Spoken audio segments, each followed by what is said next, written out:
आप सभी का मेरे YouTube चैनल पर स्वागत है।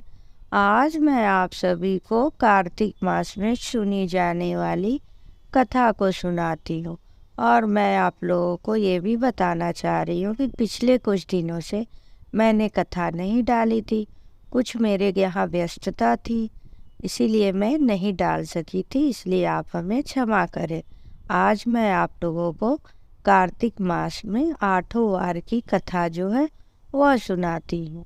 एक गांव में एक बूढ़ी माता रहती थी। उनके बेटा और बहू भी साथ में रहते थे।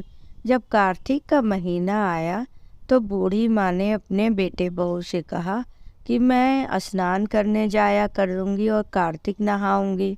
तो उनके बेटे बहू ने बोला ठीक है, आप स्नान कर लीजिए कार्तिक माँ का। वो रोज़ सुबह उठ के गंगा जी जाती, स्नान ध्यान पूजा पाठ सब करके देर से आती थी। तो जब वो जाने लगी स्नान करने तो अपनी बहू से बोली, ये बहू, जब मेरा बेटा खाने को रोटी मांगेगा तो तुम उसे दे देना, क्योंकि मैं तो देर से वापस आऊँगी। ऐसा करके बूढ़ी माँ गंगा जी स्नान करने चली गई। जब उनका बेटा जगा तो वो माँ को पुकारा, उसके बाद से रोटी मांगने लगा। तो बहू जो थी वो आके बोली, ठीक है, रोटी तो मैं तुम्हें दे दूंगी, लेकिन ना तुम कुछ काम करते हो ना कुछ धंधा, और तुम्हें बस बैठे बैठे खाना रहता है, कुछ तो करो। तो वो बोला, मुझे तो कोई काम धंधा नहीं आता है। तो बोली, कुछ तो करना पड़ेगा, बैठे बैठे निठल्ले जैसे खाते रहोगे तो ये कहाँ उचित है, तुम्हें कुछ करना चाहिए। वह सोच में पड़ गया, फिर बोला, ठीक है, मुझे 4 सूखी रोटी और अचार ही दे दो, मैं काम करने के लिए जाऊंगा। बहू बोली, चलो कुछ तो हुआ। उसने 4 रोटी और अचार बांध के उसे दे दिया। अब वो कुछ दूर जाके एक कुएं के पास बैठ गया और कहने लगा, हे भगवान, मैंने तो कभी कोई कार्य ही नहीं किया है, अब मैं क्या करूं, मुझे तो कुछ समझ में नहीं आ रहा। और मेरी माँ कार्तिक स्नान में चली गई, जिससे मेरी पत्नी को बोलने का मौका मिल गया, और वो भी उचित ही कह रही है, मुझे कुछ करना चाहिए, लेकिन मैं तो कुछ समझ ही नहीं पा रहा हूँ, मैं क्या करूँ। हे कार्तिक भगवान, कुछ तो आप कहिए। अब ऐसा बोल ही रहा था, तभी उसे कार्तिक माँ के जो भगवान है कार्तिक देव, उन्होंने आके उसके पास उसकी भोलेपन से बहुत प्रभावित हुए और एक ब्राह्मण के रूप में आए। बोले, अरे पुत्र, तुम यहाँ क्या कर रहे हो, और ये तुम्हारे पोटली में क्या है। तो बोला, मेरे पोटली में 4 रोटी और अचार है, आप खाएंगे क्या। तो बोले, भूख तो लगी है। तो उसने सारे उनको दे दिए कि आप खा लीजिए। उसके निश्चल भाव को देख के जो कार्तिक महाराज थे वो बड़े ही प्रसन्न हुए। फिर उसने कहा, मेरी पत्नी कहती है कुछ कार्य करने के लिए, मुझे तो कुछ आता ही नहीं है, मैं क्या करूं। तब वह बोले, देखो, मैं तुम्हें 8 वार की कथा सुनाता हूँ। 8 वार का कथा सुनो और बोलो कि जो 8 वार का कथा सुनेगा उसके मैके पीहर सब भरा रहेगा, ऐसा बोलना रहेगा। और कथा ऐसे सुनना कि चावल लेना है हाथ में अच्छत, और पानी का घड़ा लेना है, और जो भी तुम्हारे घर में बर्तन उल्टे हैं उसे सीधा कर देना, और जो ढके हैं उसे खोल देना, और यही बोलना है, 8 वार की कथा सुनाओ, मैं के पीहर मेरी भर जाए, ऐसा बोलना है। और 8 वार क्या है, रविवार, सोमवार, मंगलवार, बुधवार, बृहस्पतिवार, शुक्रवार और शनिवार, ऐसे बोलना है। 8 वार की कथा मैं के पीहर भरा जाए, ऐसा उन्होंने ब्राह्मण ने उसे कहा, और वो अंतर्ध्यान हो गए। ये अपने घर को वापस आया तो उसकी पत्नी बोली, अरे तुम इतनी जल्दी आ गए, क्या किए। तो बोला, अरे मैंने 8 वार की कथा सुनी है।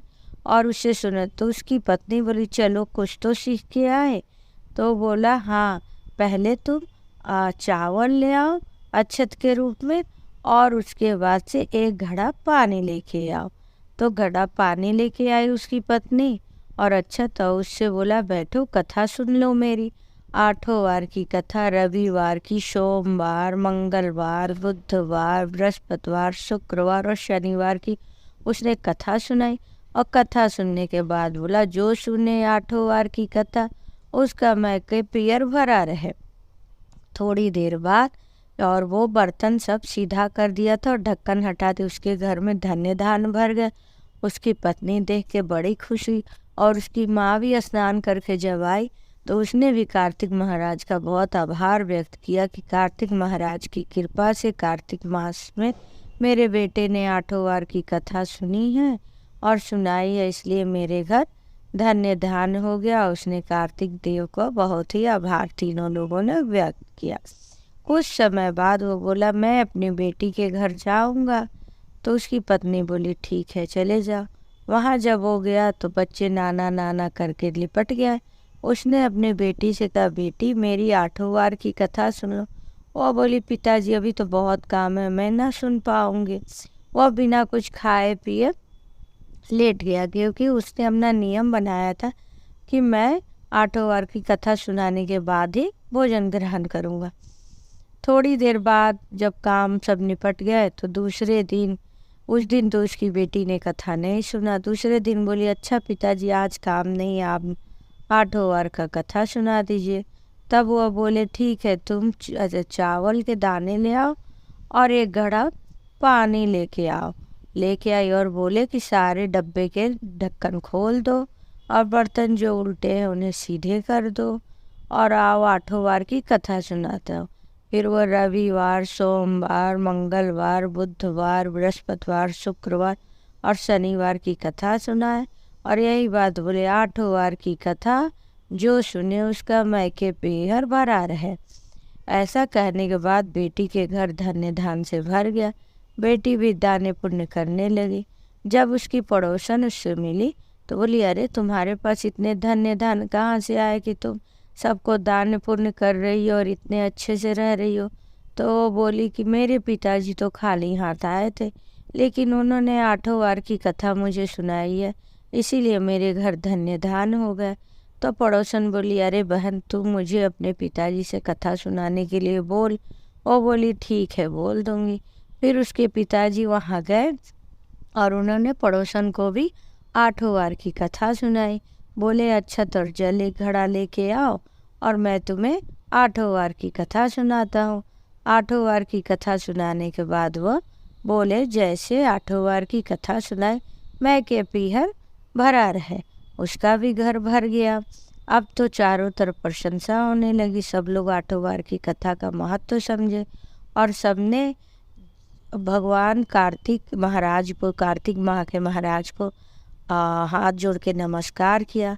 और जिस प्रकार कार्तिक माह में बूढ़ी माँ के बेटे का दिन वापस लौटा, उसी प्रकार कार्तिक माह के महाराज ब्राह्मण रूप में आके सभी का दिन अच्छा करे, कथा सुनने वाले और कथा सुनाने वाले का भी।